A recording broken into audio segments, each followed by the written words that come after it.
cliffs of Spain's Gran Canaria island that archaeologists are trying to solve. 6 skeletons were found face down, in some cases bound. আজকের ভিডিওটা very interesting হতে চলেছে।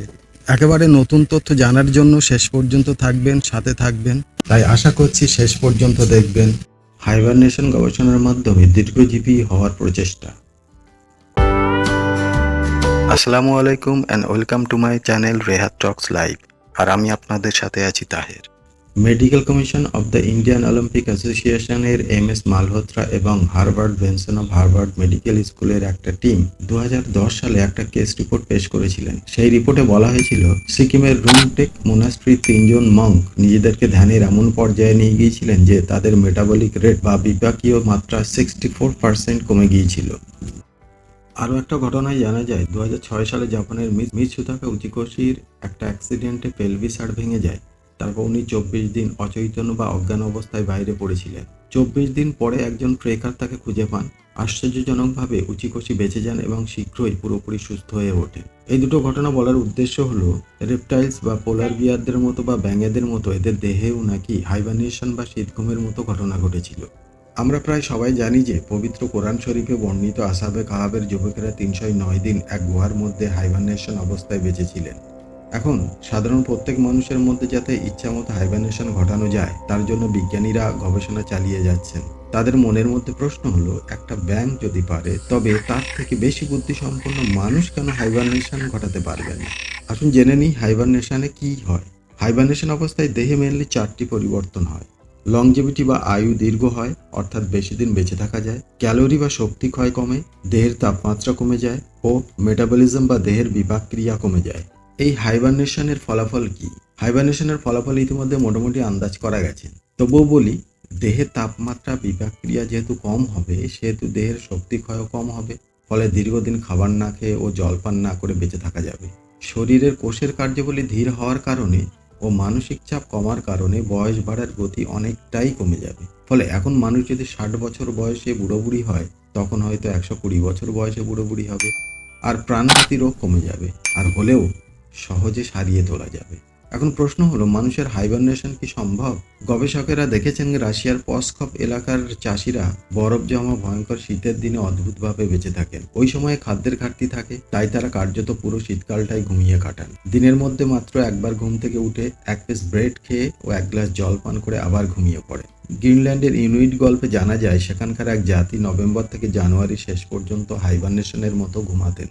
শুধু তাই নয়, 2020 সালের এক স্টাডিতে বিজ্ঞানীরা স্পেনের এক গুহার মধ্যে কিছু হাড় পেয়েছেন। আর সেই হাড় থেকে তারা প্রমাণ করেছেন 4 লাখ বছর আগে নাকি হোমিনিনস নামক এক জাতি নাকি হাইবারনেশন করত। নাসা কেন হাইবারনেশনের পিছনে কোটি কোটি ডলার খরচ করছে? নাসার উদ্দেশ্য মানুষকে দীর্ঘদিন বাঁচিয়ে রাখা, যাতে তারা দীর্ঘমেয়াদী গবেষণা চালাতে পারে। যেমন ধরুন, নাসা প্লুটো গ্রহে বা অন্য কোনো গ্যালাক্সিতে মহাকাশচারীদের পাঠাবে। পৃথিবী থেকে সেখানে পৌঁছাতে বর্তমান টেকনোলজি অনুযায়ী ধরুন 200 বছর সময় লাগবে। কিন্তু মানুষ যেহেতু এতদিন বাঁচে না, তাই পাঠানো সম্ভব না। কিন্তু হাইবারনেশন বা শীতঘুমের মাধ্যমে পাঠানো সম্ভব। ঠিক পৌঁছানোর আগেই শীতঘুম থেকে জেগে উঠবে।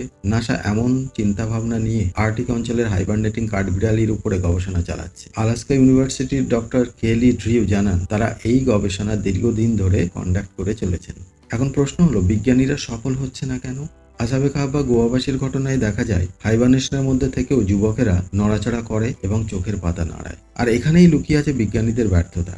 দেহের কোনো অংশ যদি দীর্ঘদিন চেপে থাকে তাহলে ওই অংশে রক্ত চলাচল ব্যাহত হয়। ফলে ওই অংশের পেশি কাজ করে না বা অক্ষম হয়ে পড়ে। আরও বেশি দিন থাকলে হয়তো ওই অংশে ঘা বা পচন ধরে। আমরা শয্যাশায়ী রোগীদের পিঠে ঘা হতে দেখেছি। তার কারণ হলো এটাই। শুধু তাই না, একই কারণে চোখের পাতার পেশি কার্যক্ষমতা হারিয়ে ফেলবে। ফলে আর কোনো দিন হয়তো চোখের পাতা খুলতে পারবে না। সহজ ভাষায় বললে, পেশি ও হাড় আর কোনো দিন কাজ করতে পারবে না। আর তাছাড়া হাইবারনেশনে নিজেকে নিয়ে যাওয়া ও নিজেকে জাগিয়ে তোলার পদ্ধতিও এখনো অধরা। আর বিজ্ঞানীদের অক্ষমতা এখানেই। তবে আশ্চর্য হলেও সত্য, পৃথিবীতে অনেক মানুষ আছে যারা বিশ্বাস করে মানুষ একদিন অমরত্ব লাভ করতে পারবে এবং মৃত মানুষদেরকে বাঁচিয়ে তুলতে পারবে। তাদের বিশ্বাস ঠিক মিশরের ফেরাউনদের মতোই। ফেরাউনরা তাদের দেহ না পচতে দেওয়ার জন্য মমি তৈরি করে পিরামিডের মধ্যে রেখে দিত আর বিশ্বাস করতো একদিন বেঁচে উঠবে। ঠিক ফেরাউনদের মতো কিছু ধনী মানুষেরা ভবিষ্যতে বেঁচে ওঠার আশা নিয়ে কোটি কোটি টাকা খরচ করে তাদের নিজের মৃতদেহ তরল নাইট্রোজেনের মধ্যে সংরক্ষিত করে রেখেছেন, যদি ভবিষ্যতের মানুষরা তাদেরকে বাঁচিয়ে তুলতে পারেন সেই বৃথা আশা নিয়ে। আসলে কোনো মানুষ যখন জীবনে সবকিছু পেয়ে যায়, তার আর কিছু পাওয়ার থাকে না, তখন তার মাথার মধ্যে বিভিন্ন অদ্ভুত অদ্ভুত খেয়াল আসতে থাকে। আপনি মনে করুন, এটা এমন একটা খেয়াল, দীর্ঘজীবী বা অমরত্ব লাভ করার খেয়াল। এবং এটা সাধারণ মানুষের কোনো খেয়াল না, এটা হলো বিলিয়ন ডলার এলিটসদের খেয়াল। এটা সাধারণ মানুষের জন্য না। তাদের যেহেতু জীবনে আর কিছু পাওয়ার নেই এবং তাদের অফুরন্ত ভাণ্ডার, অর্থ, সম্পদ, এগুলোকে কি করবে তারা? তাই এই ধরনের গবেষণা বা অনর্থক কাজে তারা ব্যয় করে।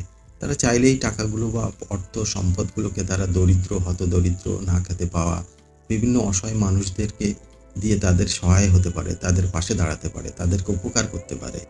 কিন্তু এসব চিন্তাভাবনা তাদের মাথার মধ্যে নেই। অবশ্য বাইরে বাইরে তারা দেখায় যে তারা সাধারণ মানুষের জন্য কত কিছু করছে।